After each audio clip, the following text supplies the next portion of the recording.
ते चौधरी करून एक मेजर होते तिथं गेटवरती उभे. तर मी माझी गाडी काढली. मी मेजरांना बोललो की मेजर मला जायचंय, मी गेट खोलतो आणि मी जातो आणि परत गेट लावतो. तर मग मला बोलायला लागले, तू कसा काय जाशील इथून, तुला जाऊन द्यायची परमिशन आहे हे ते, आणि शिवीगाळ करायला लागले. शिवीगाळ करून मी बोललो, मेजर शिवाय बेवा कशाला देताय तुम्ही. मग त्यांनी हातापाय चालू केले, हातापाय मग मारहाण केलं. माझा बोट वाकडा केला हा वाला, तिथं लागलाय. परत दारू पिऊन पण होते ते. तुमचं नाव?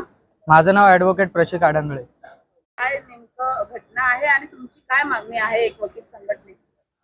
ॲक्च्युली वकील साहेब पाठीमागच्या गेटने त्यांची गाडी काढत होते. त्यांनी जे चौधरी म्हणून पोलीस आहेत त्यांना रिक्वेस्ट केली की साहेब मला माझी गाडी काढायची आहे. तर त्यांनी त्यांना शिवीगाळ चालू केली. शिवीगाळ केल्याच्या नंतर यांना पकडलं आणि यांना मारझोड करण्याचा प्रयत्न केला. मारझोड केली किंबहुना, आणि त्यांचा बोर्ड जो आहे करंगळीचा आहे ते करंगळीसुद्धा अशी मोडली. त्यामुळे त्यांना जखम झाली त्या ठिकाणी आणि रक्तसुद्धा त्या ठिकाणी येत आहे. आता आम्ही डिस्ट्रिक्ट जज 1 नंबर सय्यद मॅडम यांच्याकडे गेलो. त्यांच्याकडे मागणी अशी केलेली आहे की संबंधित जो पोलीस अधिकारी जो आहे त्याला बडतर्फ करा आणि त्याच्या विरोधामध्ये FIR वगैरे करा, आणि तो ऑन ड्युटी दारू पिलेला होता तर त्याचं ते मेडिकल सुद्धा करावं अशी आम्ही विनंती केलेली आहे. त्याचप्रमाणे जे MFC पोलीस स्टेशनचे जे सिनियर PI आहे ते स्वतःही त्या ठिकाणी आले आणि त्यांनी त्याचं आश्वासन दिलेलं आम्हाला की आम्ही त्याच्या विरोधात FIR वगैरे करणार आहोत. मी ॲडव्होकेट विनोद गरुड, कल्याण क्रिमिनल बारचा उपाध्यक्ष.